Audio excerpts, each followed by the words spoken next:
Hello दोस्तों, कहानी दुनिया चैनल पर आपका स्वागत है।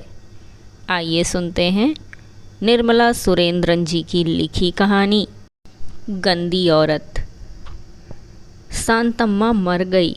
मिसेस मेहता का बेटा पप्पू अभी अभी अनु को ये खबर सुना गया था। शांतम्मा से अनु का ना तो कोई भावनात्मक रिश्ता था, ना ही वो अनु की कोई संबंधी थी। बस अनु की दिनचर्या से शांतम्मा अदृश्य रूप से जुड़ी हुई थी। अनु की सोच में असमय आकर शांतम्मा अनु को अपने बारे में सोचने को मजबूर कर दिया करती थी। इसीलिए शांतम्मा की मृत्यु से अनु को धक्का तो नहीं लगा था, पर दिल में एक हलचल सी मच गई। जब अनु इस नए मकान में रहने आई थी, तब सबसे पहले मकान की घंटी बजाने वाली शांतम्मा ही थी। आपको काम वाली चाहिए मेम साहब? शांतम्मा ने पूछा था। जवाब देने से पहले अनु ने उसे सिर से पांव तक निहारा। मोटा तगड़ा काला शरीर, चिपटी नाक और घुंघराले बालों की लटों से मांग से कान तक दोनों ओर बालों के गोलाकार गुच्छे और बड़ी सी टिकली वाली बिंदी से सजा चेहरा। अनु सोच रही थी अपने घुंघराली लटों को गोलाकार गुच्छों में संवारने में शांतम्मा को कितना समय लगता होगा। मेम साहब, शांतम्मा ने अनु को इस तरह अपनी ओर देखते पाकर मुस्कुराकर टोका था। हाँ, काम वाली तो चाहिए, पर तुम्हें कल बताऊंगी। अनायास ही अनु बोल गई। अच्छा मेम साहब, मेरा नाम शांतम्मा है। कॉलोनी की सभी मेम साहब मुझे जानती हैं। आप चाहें तो किसी से भी मेरे बारे में पूछ सकती हैं। कहते हुए शांतम्मा लौट गई थी। अनु नई थी, इसीलिए उसी रोज़ कॉलोनी की कई महिलाएं अनु से मिलने आई थीं, पर किसी ने भी शांतम्मा को काम पर रखने का मशविरा नहीं दिया था। शांतम्मा को कॉलोनी की सभी गृहिणियों पर विश्वास था, इसीलिए उसने अनु को सलाह दी थी कि वो कॉलोनी की महिलाओं से पूछ लें। लेकिन कॉलोनी की महिलाओं ने शांतम्मा के विश्वास को गलत ठहरा दिया था। इस बात से पसीज गई थी अनु, पर अगले ही क्षण मिसेस मेहता ने आत्मीयता से अनु के कानों में बताया, मिसेस चटर्जी तो अपने पति को छोड़कर मायके चली गई थीं, इस शांतम्मा की वजह से। अच्छा, पर क्यों? अनु अगले ही क्षण शांतम्मा के प्रति कुछ कठोर सी हो गई थी। अरे, एक बरसती रात मिस्टर चटर्जी उसे अपने स्कूटर पर घर छोड़ आए थे। बस इसी बात पर उस रात दोनों में जमकर झगड़ा हुआ और श्रीमती चटर्जी ने मायके का रुख किया।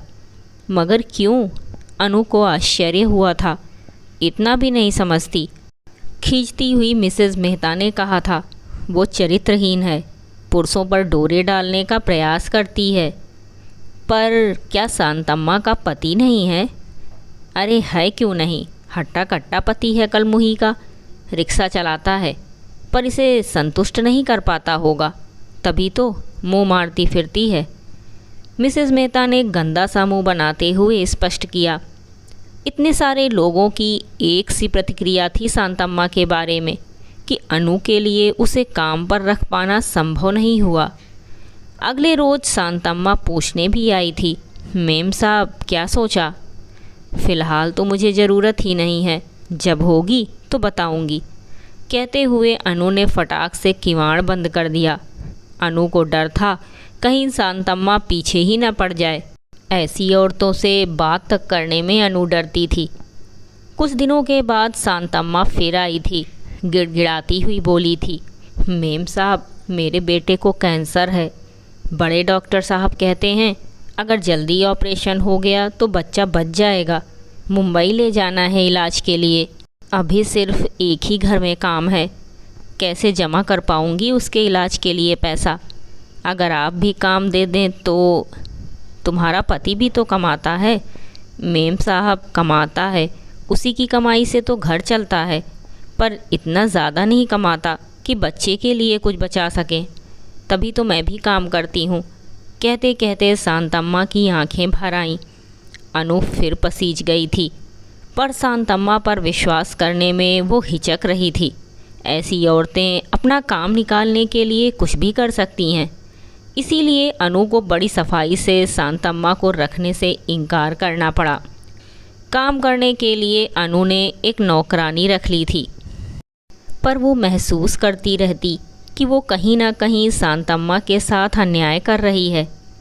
अपनी कॉलोनी की महिलाओं के सामने वो शांतम्मा के प्रति अपनी भावना या दुविधा को कह तो नहीं पाती थी, पर जब कभी शांतम्मा कहीं दिखाई दे जाती, अनु की आंखें झुक जाया करती। वो मन ही मन शांतम्मा के प्रति अपने को गुनहगार मानने लगी थी। अनु के घर की खिड़की से वो घर स्पष्ट दिखाई देता था जहाँ शांतम्मा काम करती थी। उस घर में कोई महिला नहीं थी, बस विधुर होम्योपैथिक डॉक्टर और उनका इकलौता बेटा था। इसके अलावा 2 कुत्ते। वो तब तक काम करती रहती जब तक डॉक्टर डिस्पेंसरी न चले जाते। अनु ना चाहकर भी कई बार पर्दा खिसकाकर डॉक्टर के घर झांकती रहती। पता नहीं शांतम्मा के क्रियाकलापों में उसे क्या दिलचस्पी थी कि वो अपने आप को रोक नहीं पाती थी। अनु हर रोज़ ये प्रयास करती कि शांतम्मा की एक झलक उसे दिख जाए। शांतम्मा कभी डॉक्टर साहब के बगीचे में पानी डालते हुए, कभी कुत्तों को नहलाते हुए, तो कभी डॉक्टर के बेटे का हाथ पकड़कर उसे बस स्टॉप की ओर ले जाते नजर आती। अनु ने महसूस किया था कि डॉक्टर साहब की नज़र हर वक्त शांतम्मा के उन पुष्ट टांगों पर टिकी रहती थी जो साड़ी को ऊपर खींचकर खोंसने से स्पष्ट दिखाई पड़ती थी। अनु को कई बार लगता था कि शांतम्मा का डॉक्टर साहब के साथ कोई ऐसा रिश्ता है जिसे संदेहास्पद कहा जा सके। एक दिन डॉक्टर साहब और शांतम्मा को ऊंची आवाज़ में बात करते सुनकर अनु दौड़ती हुई खिड़की पर आई थी। देखा डॉक्टर साहब पेड़ पौधों को सींच रहे थे और शांतम्मा सीढ़ियों पर बैठी सुबक रही थी। डॉक्टर साहब ज़ोर ज़ोर से कह रहे थे, तुम्हारे बेटे की दवाई इतनी सस्ती तो नहीं कि उसे ऐसे ही दे दें। जितना काम तुम करती हो उससे तो दवाई के पैसे वसूल नहीं होते। रात का खाना बनाने को आ जाया करो, तभी दवाई के पैसे वसूल होंगे, वरना मैं दवाइयाँ नहीं दे सकता। सोच लो। मेरे आदमी का गुस्सा तो आप जानते ही हो डॉक्टर साहब। रात को काम पर मैं नहीं आ सकती। चटर्जी साहब की बीवी के झंझट के बाद से मैंने रात का खाना बनाने का काम बिल्कुल ही बंद कर दिया है। तुम्हारी मर्ज़ी। कहते हुए डॉक्टर साहब अंदर चले गए थे और शांतम्मा वहीं सीढ़ियों पर बैठी घंटों सुबकती रही। जब तक शांतम्मा वहाँ बैठी थी, अनु अंदर जा ही नहीं सकी। पर्दे की ओट से वो लगातार उसे देखती रही थी। उसके बाद फिर कभी अनु को शांतम्मा नहीं दिखाई दी। हर रोज़ कई बार वो खिड़की खोलकर शांतम्मा को तलाशती रहती, पर शांतम्मा ने डॉक्टर साहब के घर आना बंद कर दिया था। शांतम्मा के ना आने से अनु को कहीं किसी कमी का एहसास सा होने लगा था, पर कॉलोनी में शांतम्मा के ना रहने से भी उसकी चर्चा निर्बाध रूप से चल रही थी। इसीलिए अनु की कमी थोड़ी बहुत उसके विषय में हुई बातचीत से पूरी हो जाती। अनु को शायद शांतम्मा में दिलचस्पी इसलिए भी थी कि उसने आज तक अपने जीवन में ऐसी गंदी औरतों को नहीं देखा था जो किसी और के पति पर डोरे डालती हों। कई बार अनु का मन होता कि वो शांतम्मा के जीवन में झांक कर उसे करीब से देखे। उसे शांतम्मा से खूब बात करने की इच्छा होती, ये पूछने की भी कि वो दूसरे पुरुषों पर डोरे क्यों डालती है। पर शांतम्मा जैसी औरत से संपर्क रखने से लोग उसके बारे में भी चर्चा कर सकते हैं। यही सोचकर शांतम्मा से बात करने में अनु को संकोच होता था। वैसे अब शांतम्मा से बात करने का सवाल ही नहीं उठता था। वो कॉलोनी में किसी को भी दिखाई नहीं देती थी। शांतम्मा का विषय धीरे धीरे कम होने लगा। अनु भी महसूस करने लगी कि वो अब शांतम्मा के बारे में कम सोचने लगी है। पर अचानक एक रोज़ अनु के पति ने बताया कि उन्होंने शांतम्मा को बड़े ही गंदे इलाके में देखा है। गंदे इलाके यानी? अनु समझ नहीं पाई थी। अनु, वास्तव में वो एक गंदी औरत ही थी। उसे मैंने एक वेश्या के रूप में देखा है, और जिस परिस्थिति में मैंने उसे देखा है वो इस बात को सिद्ध करता है। पर तुम वहाँ गए कैसे?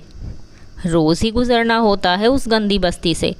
हमारे दफ्तर के लिए और कोई रास्ता ही नहीं है।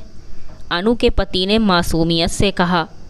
अनु ने अगले ही दिन सारी कॉलोनी की महिलाओं को इस नई खबर से अवगत करा दिया। सभी के चेहरे पर इस बात की संतुष्टि थी कि वास्तव में शांतम्मा वैसी ही औरत थी जैसे उन लोगों ने सोच रखी थी। कभी कभार अनु को भी लगता था कि कहीं शांतम्मा के बारे में गलत बातें करके वो कोई पाप तो नहीं कर रही है, पर अब उसे भी इस भय से मुक्ति मिल गई थी।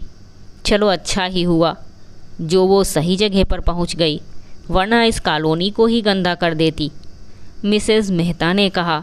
हाँ, छुट्टी मिली उस वेश्या से, मिसेस चटर्जी धीरे से बुदबुदाई थीं। शांतम्मा का चरित्र सत्यापन होने के बाद कुछ दिनों तक तो उसका विषय जोर शोर से इनकी बातचीत का विषय बना रहा, पर धीरे धीरे वो कम हो गया। पर आज अचानक शांतम्मा के न रहने की खबर ने अनु को विचलित सा कर दिया। वो अप्रत्यक्ष रूप से अनु के जीवन में शामिल रही। शांतम्मा के न रहने से उसे एक खालीपन का एहसास होने लगा। शांतम्मा के अंतिम दर्शन के लिए जाने को अनु तत्पर हो उठी। मिसेस मेहता को किसी तरह मनाकर अनु ने साथ लिया और शांतम्मा के घर चल दी। घर के आसपास लोगों का जमघट था। झोपड़े के बाहर शांतम्मा का शव बिना कफन के पड़ा था। सिरहाने उसका पति बैठा सुबक रहा था। मिसेस मेहता और अनु को सामने पाकर वो खड़ा हो गया। ये हुआ कैसे? मिसेस मेहता चेहरे पर ढेर सारे शोक भावों को दर्शाते हुए पूछ बैठी। मेम साहब, इसके बुरे काम के कारण मैं तो अलग रहने लगा था। 2 महीने पहले ये मुझे बताने आई थी कि उसने मुन्ने के ऑपरेशन के लिए पैसों का इंतज़ाम कर लिया है और उसका दाखिला भी मुंबई के अस्पताल में करा दिया है। आज सवेरे डॉक्टर साहब का तार आया था कि उन्होंने मुन्ने का ऑपरेशन कर दिया है और मुन्ना ठीक हो जाएगा। बस इसी खुशी को सहन नहीं कर पाई। छाती में जोरों का दर्द उठा। लोग इसे अस्पताल ले जा रहे थे, पर रास्ते में ही इसने दम तोड़ दिया। अनु और मिसेस मेहता ने एक दूसरे की ओर चोर दृष्टि से देखा। अनु को लग रहा था कि वो दोषी है शांतम्मा की मौत के लिए। उसे काम ना देकर, उस पर अविश्वास करके, उसे गंदी औरत मानकर गंदी औरत बनाने में भी उसका ही हाथ रहा था। वरना शांतम्मा तो एक माँ थी, एक कैंसर रोगी बेटे की ममतामयी किंतु मजबूर माँ। चलें, मिसेस मेहता का हाथ कसकर थामते हुए अनु ने धीरे से कहा। मुड़ते हुए उसने एक बार फिर शांतम्मा की ओर देखा।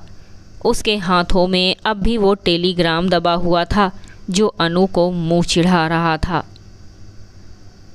यह थी निर्मला सुरेंद्रन जी की लिखी कहानी गंदी औरत। उम्मीद करती हूँ आपको हमारी ये कहानी ज़रूर पसंद आई होगी। कहानी सुनने के लिए धन्यवाद।